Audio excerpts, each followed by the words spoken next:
सा देश जो दूसरों पे निर्भर है, वो देश आज भारत को आंख दिखा रहा है। आप सोचिए कि कितनी कमजोर सरकार हमने चुनी है। ये हिंदू मुसलमान की बीमारी वाली सरकार हमने चुनी है। इनके पास कोई काबिलियत नहीं है।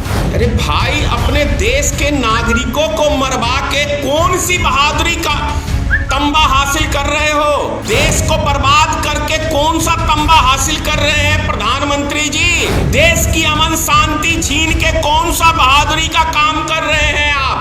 अंधभक्त कुछ भी आपको समझे, क्योंकि वो अंधे हैं। आपने उसको स्मैक पिला के उसकी बुद्धि भ्रष्ट कर रखी है, तो उसे अच्छे बुरे का कोई ज्ञान नहीं है। लाइव टीवी, सच सबसे आगे।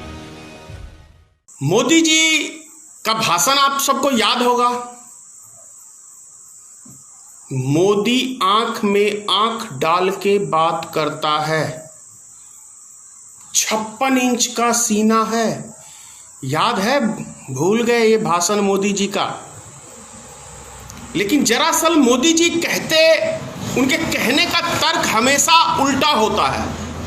अब जनता ना समझ पाए तो ये जनता की भूल है। आप देख लीजिए, मोदी जी ने कहा 56 इंच का सीना। मोदी जी ने कहा हम चीन से, पाकिस्तान से आंख में आंख डाल के बात करेंगे। लेकिन किसी ने आंख में, मोदी जी ने मतलब आंख में आंख डाल के भले बात की हो या ना की हो, लेकिन नेपाल, जिसकी कभी एक लफ्ज भारत के खिलाफ बोलने की हिम्मत तक नहीं हुई होगी अभी तक के इतिहास में, उसने हमारे देश के नागरिक के ऊपर कल सीतामढ़ी में फायरिंग करके हत्या कर दी। नेपाल सरकार ने मोदी को दिखाया कि मोदी जी तुम्हारे जुमले से 56 इंच का सीना नहीं बनेगा। यानी कि एक पिद्दा सा देश जो दूसरों पे निर्भर है, वो देश आज भारत को आंख दिखा रहा है। आप सोचिए कि कितनी कमजोर सरकार हमने चुनी है। ये हिंदू मुसलमान की बीमारी वाली सरकार हमने चुनी है। इनके पास कोई काबिलियत नहीं है। कल ही की बात है, उत्तर प्रदेश के अंदर, जौनपुर के अंदर हिंदू मुसलमान का राइट हुआ। सोशल मीडिया पे वीडियो वायरल है, लेकिन कितने न्यूज चैनलों ने दिखाया। अरे भाई, अपने देश के नागरिकों को मरवा के कौन सी बहादुरी का तंबा हासिल कर रहे हो? देश को बर्बाद करके कौन सा तंबा हासिल कर रहे हैं प्रधानमंत्री जी, योगी आदित्यनाथ जी? देश की अमन शांति छीन के कौन सा बहादुरी का काम कर रहे हैं आप? मत बर्बाद करिए देश को, मत बर्बाद करिए। नहीं संभल रहा है देश, तुरंत इस्तीफा दे दो। नेपाल जैसा देश ने कभी आंख दिखाने की हिम्मत नहीं की भारत को। बांग्लादेश जैसा ने कभी हिम्मत नहीं की। पाकिस्तान के 2 टुकड़े हो गए थे, आज वही देश सब भारत को आंख दिखा रहा है।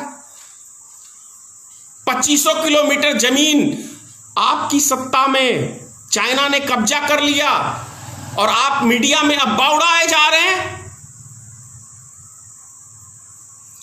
भारत के इतिहास में अंधभक्त कुछ भी आपको समझे, क्योंकि वो अंधे हैं, अकल से पैदल हैं, आंख से अंधे हैं। उनको, क्योंकि वो आपके क्या कहते हैं, वो एक नशा होता है ना, वो स्मैक, आपने उसको स्मैक पिला के उसकी बुद्धि भ्रष्ट कर रखी है, तो उसे अच्छे बुरे का कोई ज्ञान नहीं है।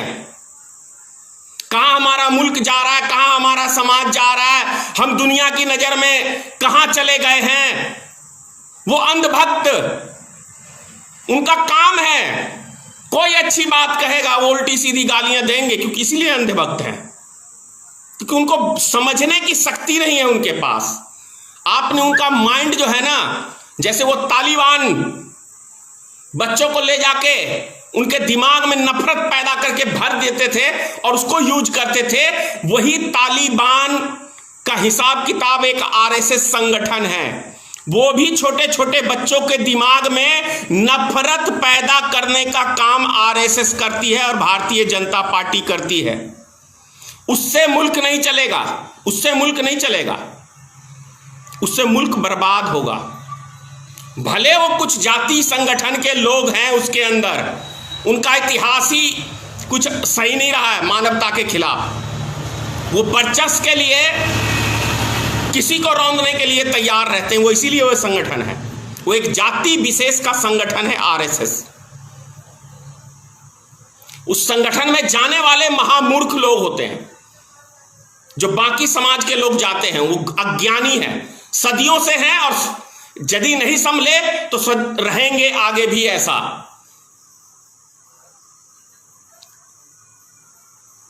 मोदी जी गरीबों की बात किए, लेकिन फायदा किसको पहुंचाने का काम किया? अमीरों को।